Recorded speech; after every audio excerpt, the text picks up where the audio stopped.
and the ability to carry out post-strike damage assessment.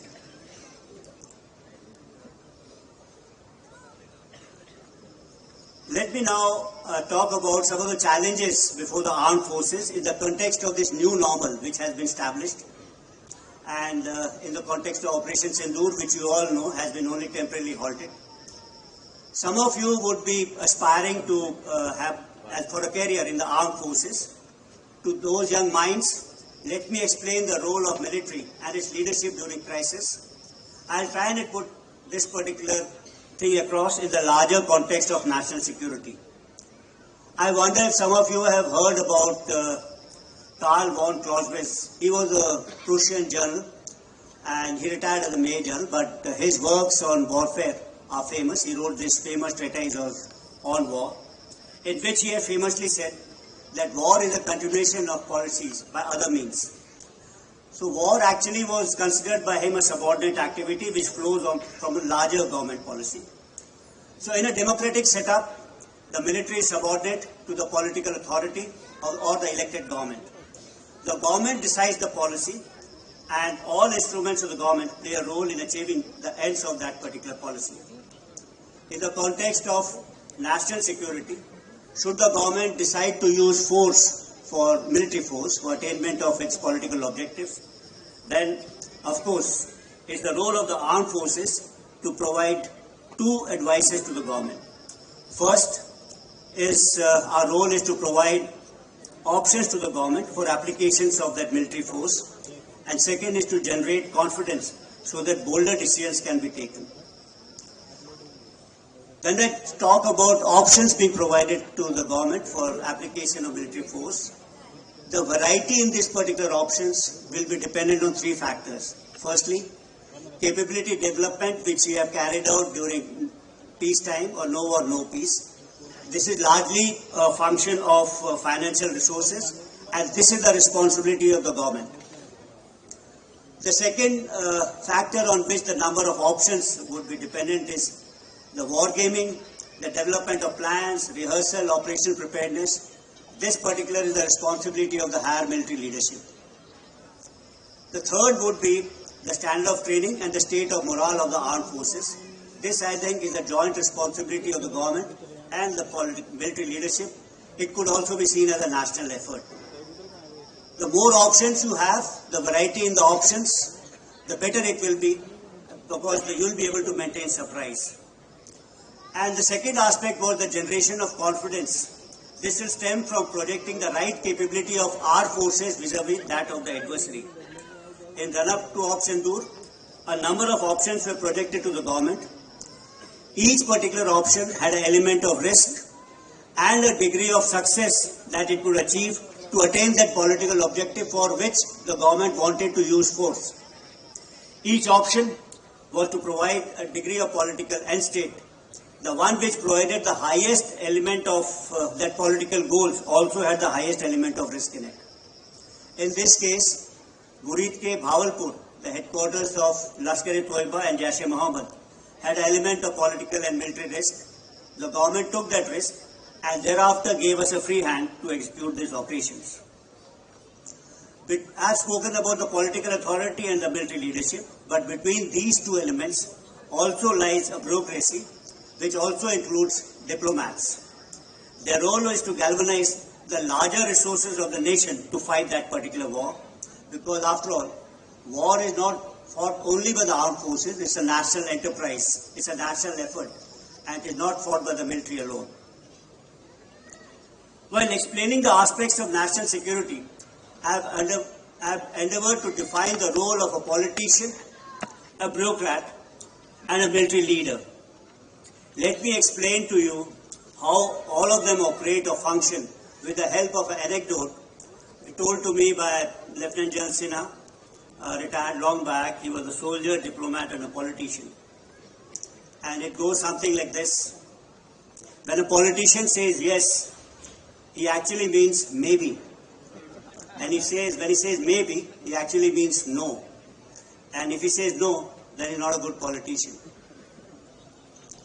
As far as a bureaucrat is concerned, when a bureaucrat says no, he actually means maybe.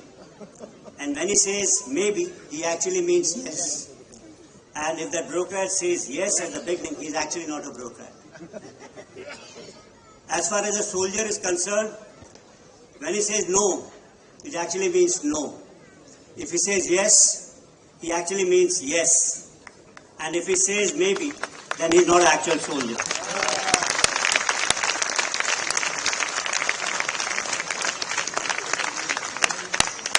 So in some manner, soldiers do see things in binary mode, black and white, yes and no.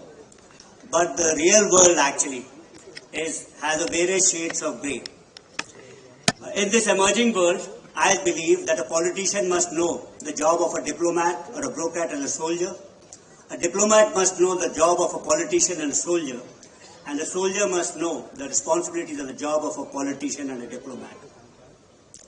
In our context, if we see, there is a role of National Security Advisor which cuts across all these three verticals between a politician, bureaucrats and a soldier.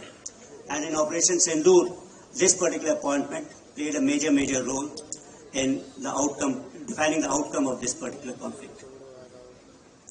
I had commenced my talk talking about Amrit Kaal and India's aspiration to become a Viksit Bharat by 2047. I had also told that the youth of the country will have a major role to play in it. You will shape the destiny of India, and you will also be the beneficiaries of being part of that developed nation. I personally believe that the future belongs to India.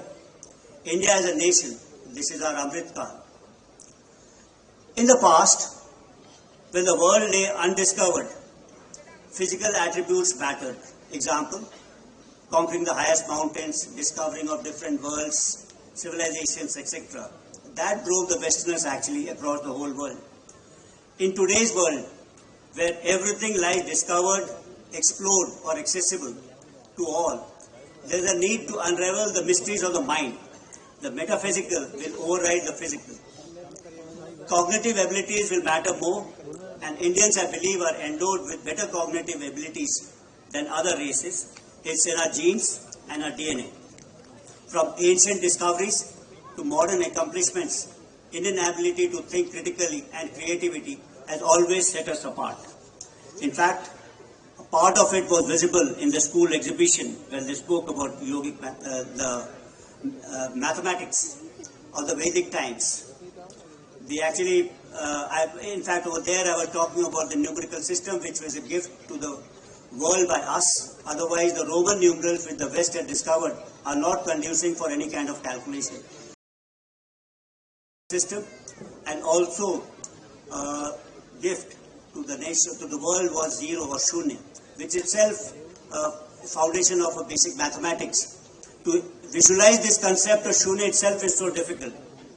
If you look at astronomy, part of this again was displayed there, where they said that ancient philosophers over here were able to calculate exactly the velocity of light.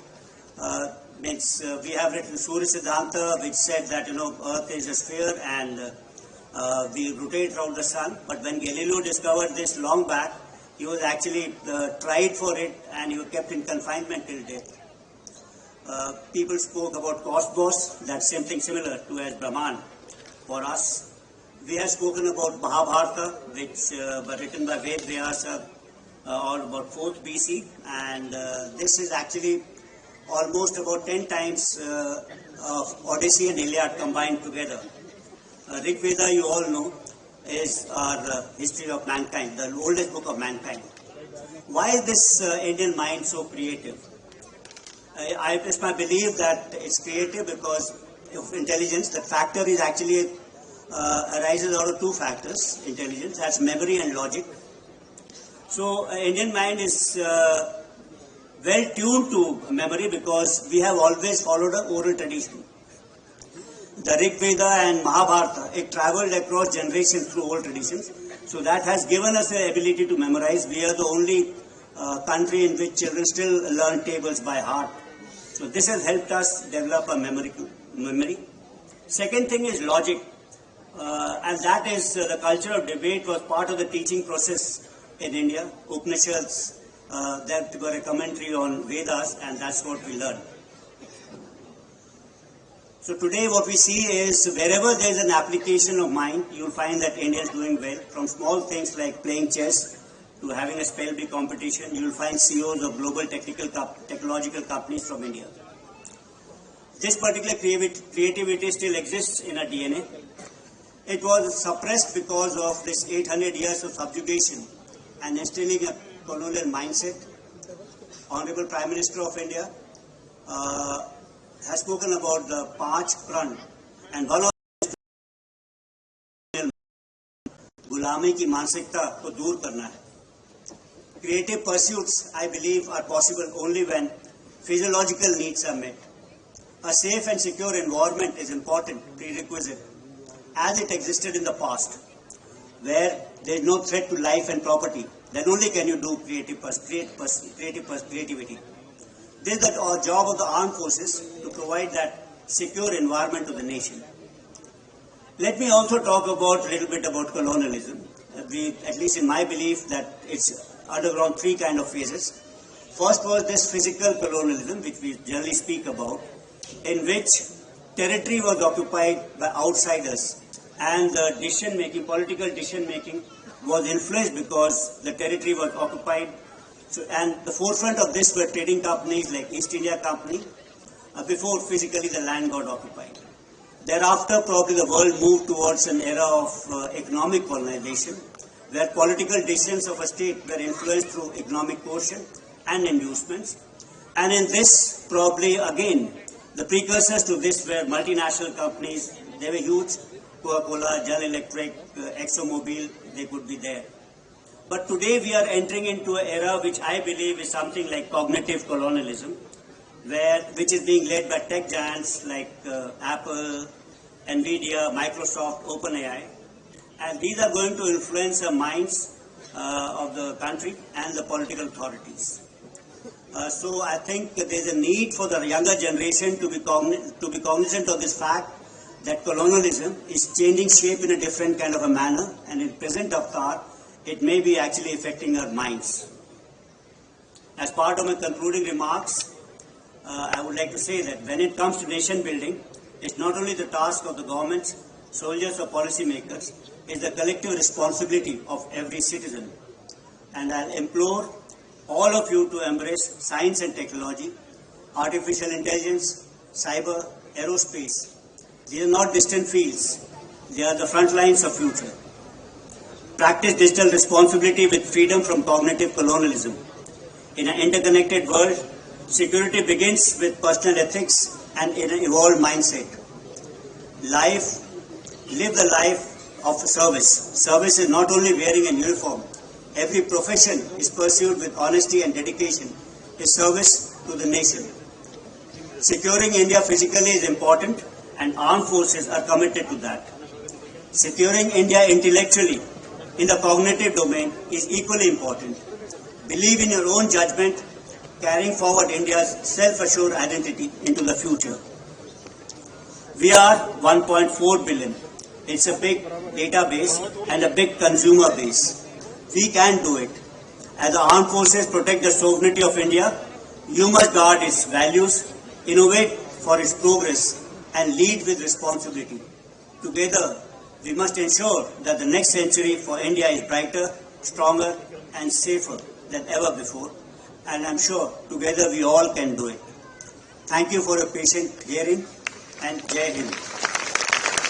Thank you, sir. We will now request the President, Board of Governors, His Highness Maharaja Jyotiraditya Scindia,